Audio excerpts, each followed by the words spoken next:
Expectations for Zach Wilson, the future of Denzel Mims, the future of Elijah Moore. We discuss all of this and more today on the Locked On Jets podcast.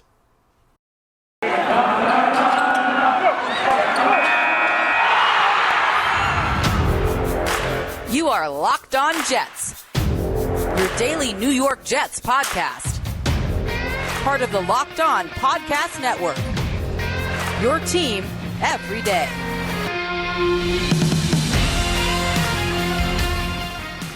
Welcome. This is the Locked On Jets podcast, part of the Locked On Podcast Network, your team every day. It is Thursday, November 10th, 2022, and I'm your host, John B. from GanggreenNation.com, thanking you for making the show your first listen or first watch every day. This podcast is free, and it's available on all platforms, including YouTube. If you like what you see or hear, hit the subscribe button where you are watching or listening so you'll never miss an episode. And if you're watching on YouTube, please give this episode a big thumbs up. Helps the channel out, and it helps other Jets fans find the podcast. Today's episode of Locked On Jets is presented by PrizePicks. PrizePicks is daily fantasy made easy. Pick 2 to 5 players, and if they score more or less than their PrizePicks projection, you can win up to 10 times your money on any entry. First-time users can receive a 100% instant deposit match up to $100 with promo code LOCKEDON. That's prizepicks.com, promo code LOCKEDON. Well, the Jets are on their bye week this week. Usually our Thursday episodes are crossover episodes where we prepare for that weekend's game with the host of the Locked On podcast of the upcoming opponent. Of course, there is no opponent today. And I was looking through all of our mailbag questions. We did a mailbag show yesterday. Wednesday is our mailbag day on the podcast. And there were a lot of really good ones we did not get to yesterday, so I've decided maybe we could do a second mailbag this week since the Jets are obviously in their bye week. And, thank you everybody who sent in questions. It's amazing that we have enough mailbag questions to do 2 shows in 1 week, so my greatest appreciation. We begin with a question about Zach Wilson, and the question states, we have lowered the bar so much that if Zach has a game like on Sunday where he does not mess up, people go crazy. What do you consider a successful 2022 season for Zach Wilson, keeping in mind it is his second season? Not screwing up is a very low bar for a second-year quarterback. That's unlikely to be of much value in the playoffs. Look for Garrett Wilson or else scramble is not quarterback development. So a question that seems very pessimistic about Zach Wilson. I think there's a key part of that question, though, I'd like to address first.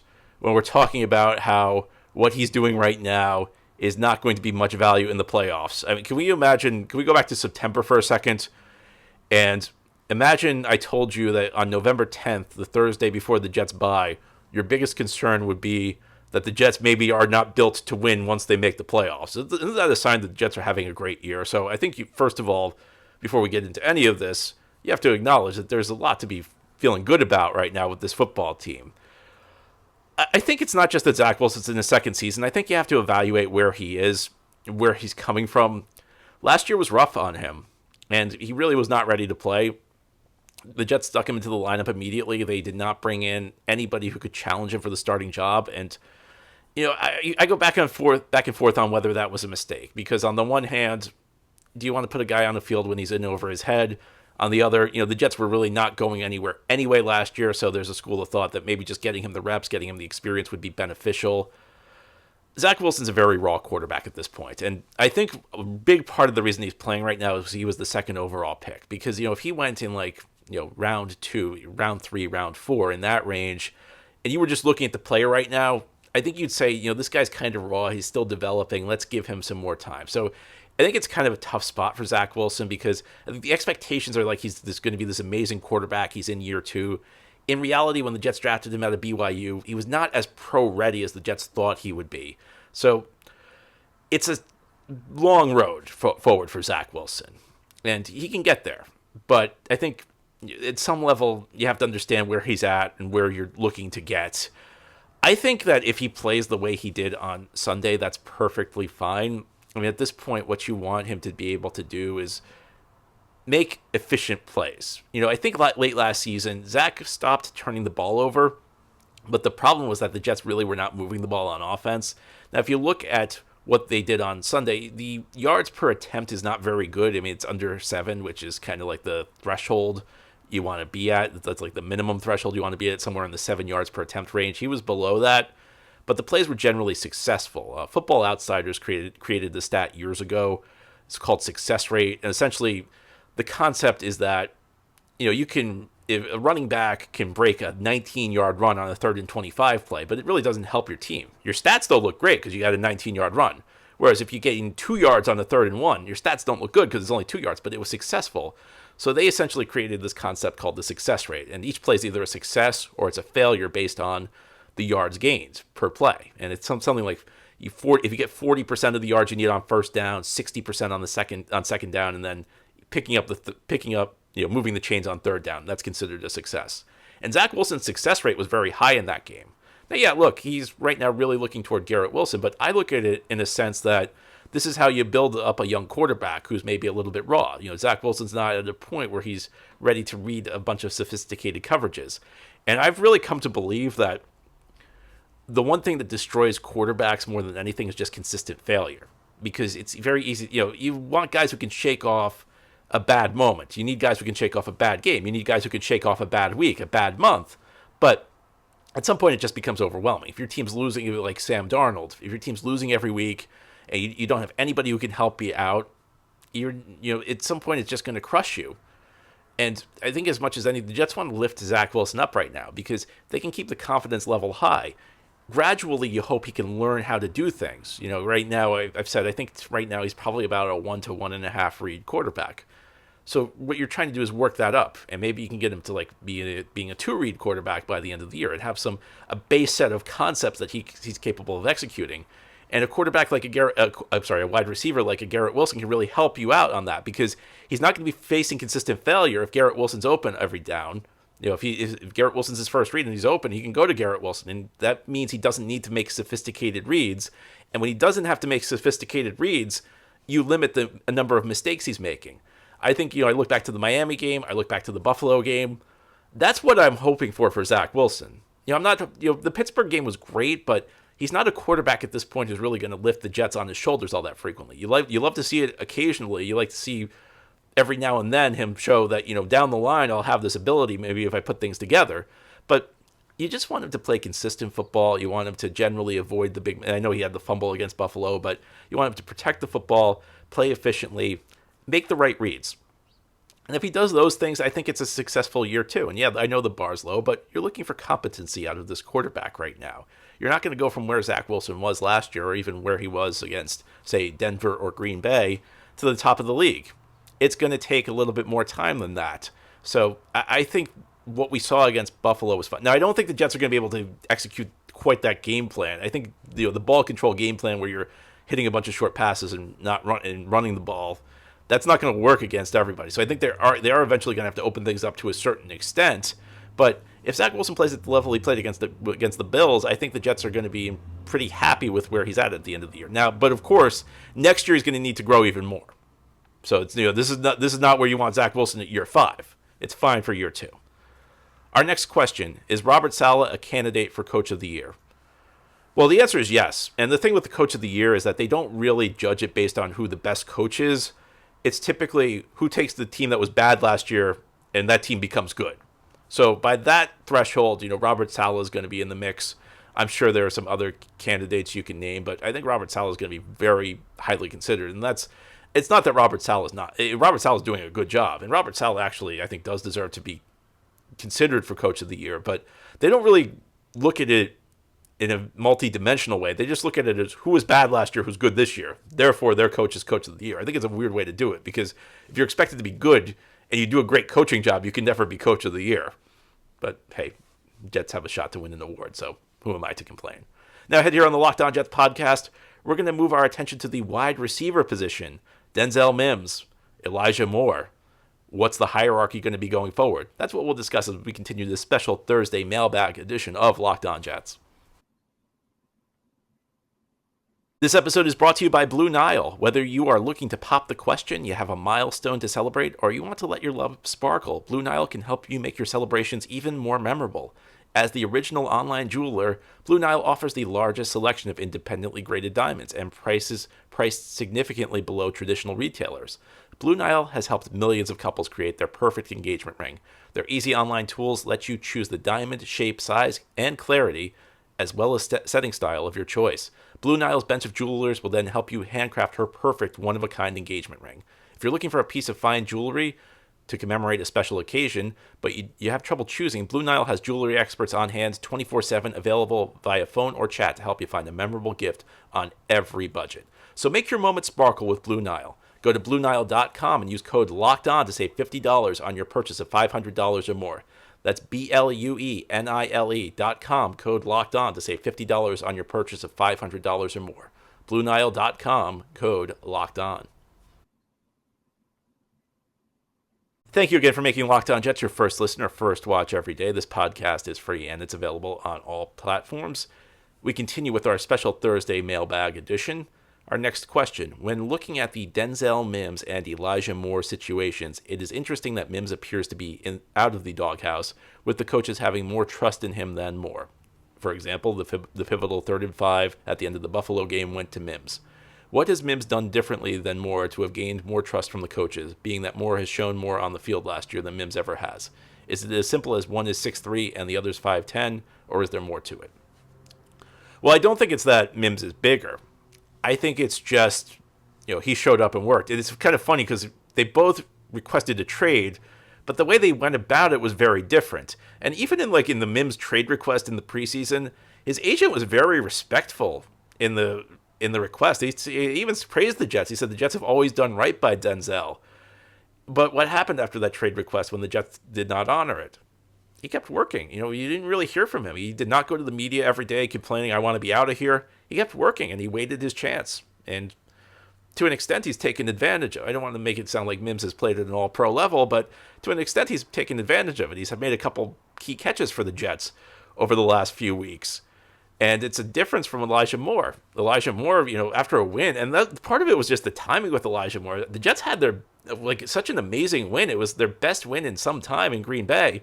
And immediately after it, he's complaining about it. And part of it's the fan base hasn't had a lot of wins, so maybe that made it stand out a little bit more. But the Jets have this huge win. It's like this franchise-changing win, and immediately after the game, this guy's complaining. I mean, that's got to leave a bad taste in everybody's mouth the way it was handled. And then the Jets kind of let it go, and he escalates the situation. And I think part of this would not be, with Elijah Moore, this would not be as big of a deal if it happened 2-3 years ago when the Jets were losing, because then you could say, okay, well, this guy's just frustrated by the losing. The Jets were in the middle of a great stretch. The Jets are establishing themselves as a legit team, and this guy's walking out off the team because he's mad he's not getting targets. I just don't know how anybody can defend what Elijah Moore is doing, whereas Denzel Mims is just working hard. And this goes back to last year, because we know Denzel Mims, the coaching staff did not love. We never really found out the details, but the coaching staff really did not love whatever was going on with Denzel Mims last year. You could tell that they were very frustrated by everything. But he came back this year, and again, he worked hard. I know it's weird to say aside from the trade request, he kept his mouth shut. But aside from the trade request, he did keep his mouth shut. The trade request was respectful. It's not like he said, "I'm out of here." These guys are. They were very complimentary. If you read the statement from his agent. And after the Jets did not give him the trade, did he complain? No, he waited for an opportunity to emerge. And when that opportunity came, he's kind of taken. I mean, it hasn't been great. He's committed some penalties, but he has added a few nice plays for the Jets. So it's just I think right now it's the attitude. I think, because if it was about size, Mims would have been playing over more last year. Mims would have been playing over more at the start of the season. I think right now Mims is buying into what the Jets are doing, and Moore does not seem to be. We'll see. Maybe that changes in the future. Next question. This is an interesting one. If there is an elite running back prospect similar to Breece Hall or Kenneth Walker available to the Jets in round 2 of this year's draft, would you take him? I would, as we have seen the impact a big play back can have. And it took Saquon 2 years to fully recover from a similar injury. Well, obviously, the doctor's assessments of Breece Hall come into play here because, there's no guarantee he's going to have the same recovery trajectory as Saquon Barkley. But I don't rule things out. I think part of the problem is like people rule things out in the draft because they say, well, that's not a need. And the draft is never about, like, I feel like we should have learned the lesson at this point. The draft's not about filling needs. Are the Jets better off because Sauce Gardner plays corner specifically? No, they're better off because Sauce Gardner is a dominant player, and you need dominant players on your team. Now, of course, playing time does enter the equation here to an extent. So you have to balance that with, your other options. If you're getting a guy who's going to be the second guy behind Breece Hall, and you still have Michael Carter and you still have James Robinson on the teams, even if these guys are not game-changing type players, you may look at this and you say, well, how much is this improving the team? Especially if you think Breece is going to be back. So it's always a balance. Look, I don't think you rule things out. And I think sometimes teams and fans get into trouble because they're too quick to rule something out because they say, well, that's not a need. I think there's a balance. I don't think you completely disregard what you've got, because when you're drafting a player, you have to think, how much is this guy improving my team? But you also need to be flexible as situations present themselves. So, it depends on, I hate to say it depends on who else is available, but it really does depend on who else is available. Because if there's a guy that you think is like a Pro Bowl linebacker, and you know how weak you are at linebacker, and this depends because obviously free agency is going to come before the draft. So by the time the draft comes, linebacker may not be as much of a glaring issue. But I think you look at it and you say, well, the linebacker who plays all the time probably going to help me more than a running back at a position where I already have a great player. And that's part of the key. If it was just Michael Carter, James Robinson, it would be a much easier choice, and you'd take him. Just the way you took Breece when you still had Michael Carter last year, because you had solid players, but you had a chance to get a game-changing player. But if there's like nobody out there who's a game-changing player, then I think you look at it at a position. If there's nobody out there at a position where you have a bigger hole, then you look at it. So I guess what I'm trying to say here is need matters, but I think sometimes we overdo it. I think sometimes we think need is the only thing that matters. So I think to a certain extent, if it not being a need, maybe it makes that play second. Maybe that makes running back secondary to other positions if there's a great player available at those positions. But if there's no great player and the running back is far and away the best player, then I think you look at taking him. I hope that answers the question. Now, here on the Locked On Jets podcast, we'll conclude this special Thursday mailbag edition. We'll talk about the way the Jets are going to align their receivers going forward. No Jets this weekend. They are on their bye, but there's still plenty of great football action beginning tonight. And, if you don't have a rooting interest in the game, some of you like to lay money down on professional football. And you should know that BetOnline.net is your number one source for all of your sports betting info, stats, news, and analysis this season. You can get the latest odds and trends for every professional and amateur league out there. From football to basketball to soccer and esports, they've got it all at BetOnline.net. And if you love sports podcasts, you can find those at BetOnline as well. They are the fastest and easiest way to get your betting fix. Head to the website today or use your mobile device to learn more. BetOnline, where the game starts. This is the Locked On Jets podcast here on this Thursday. We're doing a special bonus mailbag episode. Our next question: the Jets play a lot of 12 personnel, one running back, two tight ends, who contribute a lot of blocking to the run game.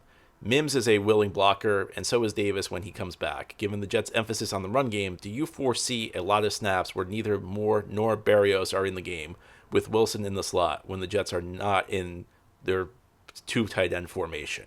So the question is, will we have a lot of Mims on the outside, Davis on the outside, and Garrett Wilson in the slot? Well, the Jets have indicated they're going to move Elijah Moore to the slot. That was something that came out earlier in the week. So I do think we're going to see a lot of Elijah Moore in the slot. It doesn't seem like the Jets really emphasize receiver size when they block. That's just my perception based on the run game, based on the way that they've deployed guys, based on the screen game. I think it's one of those situations where it's nice to have, but I don't think, as weird as it sounds, I know the Jets tell you otherwise. The Jets will tell you run blocking is really important for their receivers. But I don't get the sense it really is based on the way that they deploy these guys. Because sometimes you'll see screens where Berrios is blocking for somebody. Berrios is really small. Elijah Moore, they have played Elijah Moore on the outside a lot, even though they said they're moving into the slot. So, I don't know that it's necessarily going to go that way. This is the way I would do it if I was the Jets at the receiver position. I would these two tight ends, my goodness, with these two tight ends on the field, I don't really see why that's necessary all that often. But I play, one of the tight ends can play, I guess. We'll deal with one of the two. But the three receivers who I think should play most frequently, I think Garrett Wilson should never come off the field.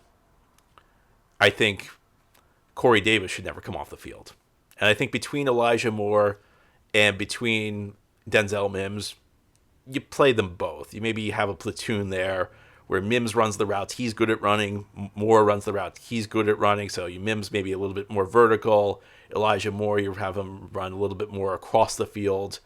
Fit their skill sets well. And if there's a hot hand in the mix, if one of these guys is really breaking out, then he plays a lot. And then the guy who's not playing, if Davis or Wilson needs a break, that guy goes in. So I think that's how I do it. Two guys who never come off the field, and then your 3-4 receivers are Moore and Mims, and whoever's not playing, he becomes the super sub who comes in whenever somebody needs a break. And then you mix in Berrios for some manufactured touches, maybe a few end arounds, and maybe use him as a fake decoy to fake. That's what I would do. And I would not put Jeff Smith on the field. I think there's no reason to put Jeff Smith on the field on offense for the Jets right now. So that's how I would do it. I don't know how. I think the Jets are going to try. It sounds like the Jets are going to try out Elijah Moore in the slot, though, at least. And we'll see how it works. Maybe it'll work. Maybe it won't. Our next question, John. One of the many pleasant surprises this season so far has been the run defense. However, from what I can tell, the scheme and the front 7 players are mostly the same from last year. What are the main reasons for the improved run defense play? I'm going to give an answer that I think is probably unsatisfying because people don't like this answer, but I think it's true. You think, people always talk about the difference the coaching staff's making, how the coaching staff's improved so much. Sometimes you talk about, this team brought in this player has just made such a difference. Sometimes you talk about a guy who's back from injury. But a lot of the time, the difference is players are just playing better. Look at the way Quinnen Williams played last year. Quinnen Williams was okay last year, but he took a major step back, and I thought he especially took a major step back against the run. I don't think he was really as good as he was in 2020 against the run last year. This year, he's playing at a phenomenal level. Sheldon Rankins was terrible against the run last year. Sheldon Rankins was actually, we talked about Sheldon Rankins being a disappointing player last year. He actually was not a bad pass rusher. He just was horrible against the run. I think he's playing better this year. So I think it's really, your linemen are playing. I know it's a very unsatisfying answer because you want there to be some detailed explanation for what Jeff Ulbricht's doing schematically, but I think you're right. I don't think the scheme's all that different. Last year there was so many complaints about the scheme, how the scheme cannot work. Well, it's amazing what happens when you get guys who are playing at a high level and who can actually run the scheme effectively, opposed to a bottom of the NFL roster. That's the biggest change right now. I think it's that simple, and maybe it's a silly answer, maybe it's not very insightful, but I think that's what it is. That's all for today's episode. This has been the Locked On Jets podcast, part of the Locked On Podcast Network. As always, your team every day is our motto. If you enjoy the show, hit the subscribe button where you're watching or listening so that you'll never miss an episode. If you're listening on a podcast source, please give this show a 5-star review. It helps us out tremendously. So does giving this episode a big thumbs up if you're watching on YouTube. These things help other Jets fans find the podcast. Hope you have a great Thursday, everybody. We'll be back tomorrow to close out the week.